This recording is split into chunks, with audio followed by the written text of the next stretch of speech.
తాకట్టులో ఉన్న బంగారాన్ని విడిపించి ఆ రోజున్న మార్కెట్ ధర కట్టి మిగిలిన డబ్బును మీకు అందిస్తుంది కొమ్మూరి గోల్డ్.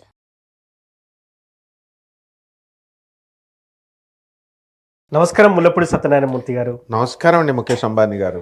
విష్ణు సహస్రనామం, ఈ విష్ణు సహస్రనామం చదవడం వల్ల ఎటువంటి ఫలితాలు ఉంటాయి?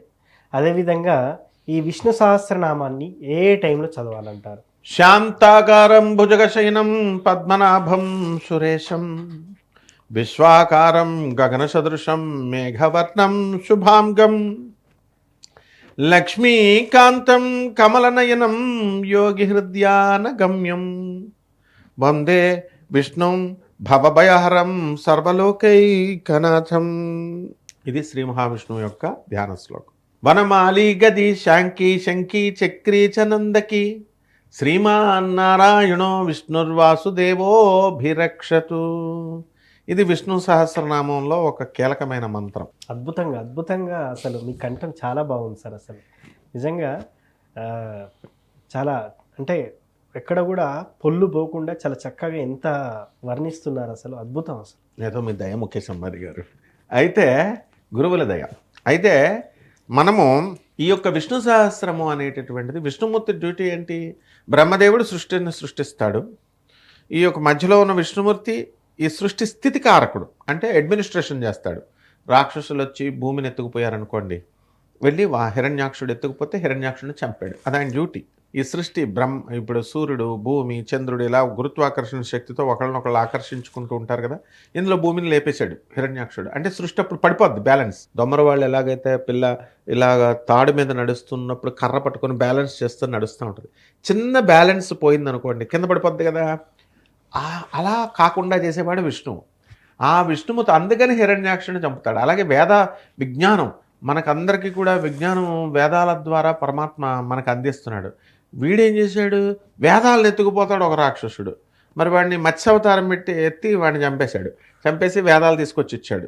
అంటే ఏమండి, ఒక రాక్షసుడు అప్పుడెప్పుడోనండి వేదాలు ఎత్తుకుపోయాడండి అని వాడిని చంపాడండి విష్ణుమూర్తి అనుకుంటున్నారు కదా. ఇప్పుడు ఎవరైతే అదే ఆ కాలంలో ఇప్పుడు అన్వయించుకోవాలి. ఈ కాలంలో ఎవరైతే నిజమైన జ్ఞానం చెప్పకుండా అబద్ధాల జ్ఞానాలు నేర్పిస్తున్నారు, దేవుడికి నల్లవొత్తులు పెట్టు, ఎర్రొత్తులు పెట్టు, నాయప్ పెట్టు, నీయప్ పెట్టు, ఇలా అలాగే ఆగుడు చుట్టూ తిరుగు, ఈగుడు చుట్టూ తిరుగు, నీ కోరికలు తిరుపతి అది ఇది, ఈ హోమం చేయి, ఆ హోమం చేయి అని చెప్తున్నారు చూసారా. ఇలాంటి వాళ్ళంతా కూడా ఆ మత్స్యావతారమూర్తి అంటే అవిద్యను నేర్పిస్తున్నారు. కాబట్టి నిజమైన యథార్థ జ్ఞానాన్ని, నిజ జ్ఞానాన్ని అందించట్లేదు. కాబట్టి ఇలాంటి వాళ్ళు విష్ణుమూర్తి శిక్షిస్తాడు. అదే ఆయన డ్యూటీ. సో ఈ విష్ణు సహస్రం చేయడం వల్ల ఏమవుతుందంటే మనకి అడ్మినిస్ట్రేషన్ క్వాలిటీస్ వస్తాయి. First point. రెండోది, ఎవరికైతే ఉద్యోగాలు రావట్లేదో అటువంటి వాళ్ళు ఈ విష్ణు సహస్రం చదువుకోవడం వల్ల తప్పకుండా ఉద్యోగం వస్తుంది. నా శిష్యుడిలోనే మంచంశెట్టి ఆదినారాయణ అని బాబీ, ఇప్పుడు సీనియర్ డివిజనల్ ఇంజనీర్గా చేస్తున్నాడు బిఎస్ఎన్ఎల్లో, ఇక్కడే హైదరాబాద్లోనే. పూనా చేశాడు. రామాయణపేటలో ఫస్ట్ పోస్టింగ్ వచ్చింది. చక్కగా అతను ఇంజనీరింగ్ పాస్ అయిన తర్వాత ఉద్యోగం చేసుకోవాలని అంటే విష్ణు సహస్రం చేయరా అన్న. సార్ ఇక్కడ ఒక చిన్న సందేహం. విష్ణు సహస్రనామాన్ని చదవడం ఒక ఎత్తు అయితే వినొచ్చా? మరి వినడం వల్ల కూడా అంతటి ఫలితాలు ఉంటుందా? ఉంటాయి. శ్రవణము వినడము అంటే భక్తి ఇక్కడ ప్రధానం. స్వామివారి కరుణ రావాలి. ఇప్పుడు మనం నిష్ఫలాపేక్షతో మనం చదువుతున్నాం అనుకోండి, 10 మందికి మేలు జరగాలి, నాకు కూడా జరగాలి అని వెంటనే ఇస్తాడు. నాకు మాత్రమే జరగాలి, వేరే వాళ్ళకి జరగకూడదంటే ఒప్పుకోడు కదా దేవుడు. దేవుడు అంటే అందరం దేవుడు బిడ్డలే కదా, మొత్తం కంప్లీట్గా సృష్టి కళ్యాణం కోసం పాటుపడాలి మనం. సో వినడం, విష్ణు సహస్రం చదవడం ఎంత ఫలితమో విష్ణు సహస్రం వినడం కూడా అంతే ఫలితం. అసలు విష్ణు సహస్రనామాన్ని ఎవరు రాశారు? భీష్మాచార్యులు వారు రాశారు. ఎప్పుడు భీష్మాచార్యుల వారిని కొట్టుపడేశాడు అర్జునుడు. అంపశయ్య మీద కూర్చున్నాడు. మరణం వస్తుంది. మరణం ఇచ్ఛామరణం, తనకు కావాలన్నప్పుడు మరణం తెచ్చుకోగలడు. గంగాపుత్రుడు కదా, గంగాదేవి కొడుకు ఆయన. సో లాస్ట్లో భీష్మేకాదశి రోజున ఆయన ఏం చేస్తాడంటే శ్రీ మహావిష్ణువుని కీర్తిస్తూ ఈ విష్ణు సహస్రాన్ని రాస్తాడు. అయితే అది అర్థం కావాలి కదా. ఇప్పుడు విష్ణుర్జిష్ణుర్ షట్కారో అంటాం, రాసేసాడు, బాగానే ఉంది. వనమాలి గది శాంకి శంకి చక్రీ చనందకి శ్రీమన్నారాయణో విష్ణుర్ది వాసుదేవోభిరక్షతు అని అర్థం అవ్వాలంటే దానికి భాష్యాలు రాయాలి. ఆ భాష్యాలు రాయడానికి ఎవరు రాశారనుకుంటున్నావు? విష్ణు సహస్రనామానికి భాష్యం మన గురువు గారైనటువంటి ఆదిశంకరాచార్యులు వారు, జగద్గురువులు రాశారు. ఆదిశంకరాచార్యులు వారు లలితా సహస్రనామానికి భాష్యం రాద్దామని చెప్పేసి వాళ్ళ శిష్యుడిని గదిలోకి వెళ్ళి, అరే లలితా సహస్రం పుస్తకం తీసుకురారా అంటే, ఆ పుస్తకం ఒక చిన్న పాప వచ్చి విష్ణు సహస్రం పుస్తకం ఇస్తుంది. అరే ఇది కాదురా నేను దమ్మన్నది నిన్ను లలితా సహస్రం అని మళ్ళీ ఆయన రెండోసారి పంపిస్తారు. రెండోసారి పంపిస్తే మళ్ళీ విష్ణు సహస్రమే పంపిస్తే అమ్మవారు చెప్పుద్ది, నాయనా ఈ విష్ణు సహస్రాన్ని నువ్వు రాయి, ఇది నా ఆదేశం. ఎందువల్లంటే నిన్ను శైవుడు అని అనుకుంటారు, అన్నీ ఇప్పటి వరకు సౌందర్యలహరి రాసావు నా మీద, తర్వాత ఈ యొక్క శివానందలహరి రాశావు అని చెప్పి దాన్ని భవిష్యత్తులో నీ తర్వాత తరంలో భాస్కరాచార్యుల వారిని ఒక మహాత్ముడు రాస్తాడు, ముందు నువ్వు ఇది రాసే విష్ణు సహస్రం అంటే అప్పుడు విష్ణు సహస్రానికి భాష్యం రాశాడు. కాబట్టి ప్రతి ఒక్కళ్ళు కూడా తెల్లవారుజామున నిద్ర లేవాలి. అంటే తెల్లవారుజామున అంటే మరి 3 గంటలకి 4 గంటలకని కాదు, సూర్యుడి కంటే కొంచెం ముందు మన ఆరోగ్య పరిస్థితులను బట్టి బాగా ఆరోగ్యంగా కుర్రాళ్ళు వాళ్ళు పొద్దున్నే లేవచ్చు. లేచి తలంట స్నానం చేసి చక్కగా శ్రీ మహావిష్ణువుకి ఒక కలశం పెట్టుకొని, ఈ విష్ణు సహస్రం నేను ఒక సప్తాహ దీక్షలో చదువుతాను, లేకపోతే 11 రోజులు చేస్తాను, 21 రోజులు, 41 రోజులు వీళ్ళు ఇష్టం నియమం పెట్టుకొని. ఎందుకంటే బ్రహ్మచర్యాన్ని పాటిస్తే స్పెషల్ కోరిక ఏదైనా చదివితే ఆ స్పెషల్ కోరిక కోసం కొన్ని నియమాలు పెట్టుకుంటాం మనం. ఆ రకంగా ఈ యొక్క నాకు ఈ ఉద్యోగం రావాలి, నేను 41 రోజులు చేస్తాను అనుకొని వీళ్ళు విష్ణు సహస్ర పారాయణ మొదలు పెడతారు. మొదలుపెట్టి ఈ కలశానికి తులసి దండ వేసి, తర్వాత చక్కగా మనకి ఈ ఒక తెల్లని గుడ్డ పరిచి దాని మీద కొంచెం బియ్యం పెట్టి కలశం పెట్టి తమలపాకులో ఈ యొక్క వినాయకుడిని తయారు చేసి వినాయకుడి పూజ అయిపోయిన తర్వాత ఈ యొక్క విష్ణు సహస్రాన్ని విష్ణుమూర్తిని అందులోకి ఆహ్వానించాలి. స్వామివారిని అందులోకి ఆహ్వానించిన తర్వాత విష్ణు సహస్ర పారాయణ చేయడమే. చేస్తే అప్పుల బాధ పోద్ది. విష్ణుమూర్తి అంటే ఏంటి, టిప్ టాప్ కదా. ఇప్పుడు శివుడు బోలా శంకరుడు, ఆయన నీళ్లు వేసి చెంబుడు నీళ్ళు వేసి ఓం నమ శివాయ అని ఒక మారేడాకు అడవిలో దొరికి ఆకుని తీసుకొచ్చి ఓం నమ శివాయ దాని మీద పెడితే ఐశ్వర్యం ఈశ్వరాదిత్యేత్, ఐశ్వర్యం ఈశ్వరుడి చేతిలో ఉంటుంది. అభిషేక ప్రియ ఈశ్వర, అభిషేక ప్రియుడు కాబట్టి ఇచ్చేస్తాడు. విష్ణుమూర్తి అలా కాదు, అలంకార ప్రియుడు ఆయన. కాబట్టి టిప్ టాప్గా వెంకటేశ్వర స్వామి వారిని ఎవరైతే చేస్తూ ఉంటారో అటువంటి వాళ్ళకి బాగా ఐశ్వర్యం కలిసి వస్తుంది అని చెప్పేసి, కలియుగ దేవుడు కదా ఆయన. అందువల్ల విష్ణుమూర్తిని చేసేటటువంటి వాళ్ళు ఎవరు కూడా హుందాగా టిప్ టాప్గా బాగా క్యాష్ పార్టీలు చేస్తారు. ఆయన చూడు జస్ట్ తిరుమల తిరుపతి దేవస్థానం 1 డే అనౌన్స్ చేశారు. 1 డే అనౌన్స్ చేస్తే ఎంతమంది ఇచ్చేశారు, 100 కోట్లు వచ్చేసింది. మనం మిగతా దేవుళ్ళకి ఇస్తారా, ఎవరు? ఇప్పుడు ఉదాహరణకి ఎలా ఉంటారంటే, ఒక విద్యార్థి చదువుకోవడానికి మనము ఒక 1,00,000 రూపాయలు కావాలనుకో, ఫీజు కట్టడానికి ఇవ్వరు జనం. కానీ అదే తిరుపతి హుండీలో వేసేయమంటే వేసేస్తారు. కాబట్టి ఈ విష్ణు సహస్రనామం చదివినప్పుడు ఏం చేస్తారంటే నాయన, ఉద్యోగాలు వస్తాయి, తర్వాత కష్టాలన్నీ పోతాయి.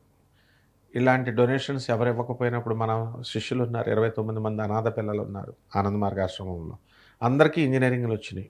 ఓకే, మంచి టాప్ ఐఐటీస్లో, ఎన్ఐటీల్లో, IIITల్లో ఇట్లా వచ్చినాయి. ఫీజులు కట్టాలిగా. ఫీజులు కడితే ఆ శ్రీమన్నారాయణమూర్తి యొక్క కరుణా కటాక్షంతో వాళ్ళందరూ విష్ణు సహస్రాలు చదివారు. చదివితే అందరికీ ఫ్రీ సీట్లు వచ్చినాయి.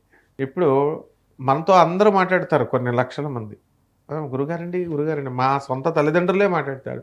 వాళ్ళు తిరుపతి హుండీలో 1,00,000 రూపాయలు వేయడానికి 2 లక్షలు వేయడానికి వెళ్ళారు, వేశారు. మరి ఒక్కొక్కళ్ళ ఫీజు ఎంత ఇక్కడ?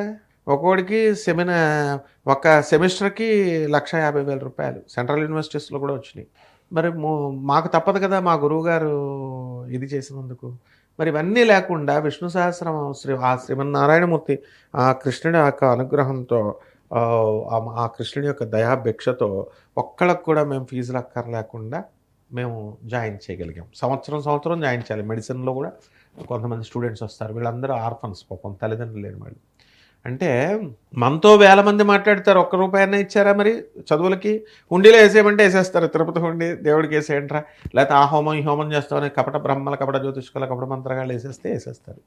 ఇదే లైవ్ ఎగ్జాంపుల్ నేను చెప్పేది. విష్ణు సహస్రం చేయడం వల్ల ఏం జరిగింది అంటే, 29 మంది పిల్లలకి ఐఐటీస్, ఎన్ఐటీస్, IIITs, MBBS నీటిల్లో వీళ్ళందరికీ కూడా 1 రూపాయి కూడా ఖర్చు అక్కర్లేకుండా మేము మాత్రమే మా సొంత దీంతో మేము చదివించగలుగుతున్నాం. ఇది రొటీన్ వర్క్, ఇది ప్రతి సంవత్సరము తప్పదు. అంటే ఆ శ్రీమన్నారాయణమూర్తి మాకు అలాగే ఇస్తున్నాడు. కాబట్టి వీళ్ళ ఫ్రీ సీట్లు తెచ్చుకోవడం, వాళ్ళని బాగా చదివించడం మేము. సో అలాగే అప్పుల బాధలో ఉన్నటువంటి వాళ్ళు ఎంతోమంది పాపం సూసైడ్ చేసుకోవాలనుకునే వాళ్ళు లలితా సహస్రము, ఈ విష్ణు సహస్రాల వల్ల వాళ్ళు అప్పుల బాధ నుంచి బయటకు వచ్చేసారు. కాబట్టి ఇప్పుడు ప్రసూన అని ఒక అమ్మాయి ఉంది. ఆ అమ్మాయి వాళ్ళ హస్బెండ్కి తెలియకుండా బంగారపు చైన్ని 2 లక్షలకి తాకట్టు పెట్టేసి ఎక్కడ ఈ మా ఆయన ఎవడో జ్యోతిష్కుడు మామూలుగా క్యాజువల్గా చెప్తారు కదా, ఈమెది మేషరాశి, వాళ్ళ ఆయన వృశ్చిక రాశి. మేషరాశి భార్యలు ఉన్నవాళ్ళు వృశ్చిక రాశి హస్బెండ్లకి వేరే వాళ్ళతో కనెక్షన్స్ ఉంటాయని మామూలుగా వాడేదో చెప్తే, ఈ పిల్ల తిరుపతి అంటే వాడికి ఆ జ్యోతిష్కుడికి ఫోన్ చేస్తే, తిరుపతిలో ఫోన్ చేస్తే, అవునమ్మా అంతే అని చెప్తే, మరి ఎలా పోవాలి అంటే 40,000 ఒక్కొక్కడు 40,000 50,000 అడుగుతుంటే ఈ పిల్ల చైన్ అంతా తాకట్టు పెట్టేసి 2 లక్షలు 3 లక్షలు ఇచ్చేసింది వీళ్ళందరూ. ఇచ్చిన తర్వాత మరి భర్తకు తెలుస్తుంది కదా, ఈ అమ్మాయి ఇలాంటి కారు ఇది 2వ సారి అంట. అట్లా రజనీ అని ఒక ఆవిడ ఆంటీకి చెప్తే, అయ్యో మన మూర్తి గారు ఉన్నారు కదా అని అక్కడ ఆయనకి చెప్పు అని అడిగితే, సూసైడ్ చేసుకుందాం అనుకుందంట ఈ పిల్ల. గుళ్ళో కూర్చున్నప్పుడు నాకు ఫోన్ కొట్టింది, గురుగారండి అని అంటే 7:30కి కొడితే, యూనివర్సిటీకి వచ్చాయమ్మా అన్నాను మర్నాడు మార్నింగ్. చెప్తే ఎలాగంటే నేను ఆమె ఇచ్చే ఫీజు నోరు మూసుకొని నేను ఏదో తీసుకుని నా జాతకం నేను చెప్పేసి దొబ్బేమని చెప్పొచ్చు కదా, మనకు బిల్డప్లు ఎక్కువ కదా. ఏమిటంటే మొత్తం ఇలా జరిగింది, మా ఆయన ఇప్పుడు నాకు ఆ చైన్ లేకపోతే ఇప్పుడు నేను సూసైడ్ చేసుకోవాలండి అంటే, విష్ణు సహస్రం చేసుకోమ్మా అన్నాను. విష్ణు సహస్రం చేసుకో, ఉత్తి విష్ణు సహస్రనామం చేసుకుంటే సరిపోద్దా, అప్పుడు నువ్వు పోలీస్ స్టేషన్లో కేసు పెట్టాలి వీళ్ళందరి మీద రా అన్నాను. కేపీహెచ్పి పోలీస్ స్టేషన్లో పెట్టించాను మన యూనివర్సిటీకి ఎదుర్కొండగా. కేపీహెచ్పికి పెట్టిస్తే ఆ సీఐ ఏమన్నారు, అంత వినదది నా స్టూడెంట్ సార్ అంటే, ప్రయత్నిస్తానన్నారు డబ్బులు ఇప్పించడానికి, అంతేగాని నేను ఇచ్చేస్తాను కోతలకు వేరు. పోలీస్ ఆఫీసర్లు దేవుళ్ళు, సిఐఏలైనా ఎస్ఐలైనా మనోళ్ళు కాబట్టి కష్టపడతారు, ప్రజలు అర్థం చేసుకోరు. జడ్జిలు కాపరాలు చేసుకోండి అని చెప్తారు, వీళ్ళు వినరు. కపటలు 4 లక్షలు పెట్టరు 5 లక్షలు పెట్టరు, హోమం చేస్తారంటే ఇస్తారు. అప్పుడు ఆయన మేము పిలిపించాం, వాడెవడో అందరూ ఈ బ్యాచ్ అంతా ఎక్కువ మంది కర్ణాటక బ్యాచ్లో ఉన్నారు. ఆయన వాడు 45,000 తీసుకున్నాడంట. 45,000 తీసుకుంటే వాడి చెక్ ఇచ్చి ఒక్కొక్కడి దగ్గర ఈ అమ్మాయి వసూలు చేసింది మొత్తం, ఎవరెవరైతే రివర్స్ ఇచ్చారో. అంతేకాదు వీళ్ళు ఇదంతా దేనివల్ల సాధ్యమైంది, విష్ణు సహస్రం వల్ల. ఎంతమందికి కనిపిస్తాం మనం. ఆ పిల్ల ఎంత ముదిరిపోయిందంటే ఇక తనకు తానే ఒకడికి ఫోన్ కొట్టుకొని వసూలు చేసుకుంటుంది అనమాట. సో ఇదంతా ఎవరైతే మోసపోతారో అప్పుడు ఆ మోసాల నుంచి ఆ శ్రీ మహావిష్ణువు రక్షిస్తాడు. అదేవిధంగా ఈ యొక్క అప్పుల బాధ నుంచి రక్షిస్తాడు, సరైనటువంటి గురువులను చూపిస్తాడు, సరైనటువంటి జ్ఞానాన్ని ఇస్తాడు. విష్ణు సహస్ర పారాయణం వినడం వల్ల చదవడం వల్ల కూడా సేమ్ ఫలితాలు. అందువల్ల ఉదయమే చదువుకుని సాయంత్రం కుదరని వాళ్ళు సాయంత్రం కూడా చదువుకోవచ్చు. చిన్న పటికీ బెల్లం నివేదన పెట్టచ్చు. తులసి దళాన్ని తీర్థంలో వేసి అరటిపండు ఏదో ఒకటి ప్రసాదం పెడితే దాని మీద తులసి దళాన్ని వేసి ప్రసాదం పెడితే చాలమ్మా. సో చాలా చక్కగా చెప్పారు సార్ విష్ణు సహస్రనామం గురించి. ధన్యవాదాలు. ధన్యవాదాలు.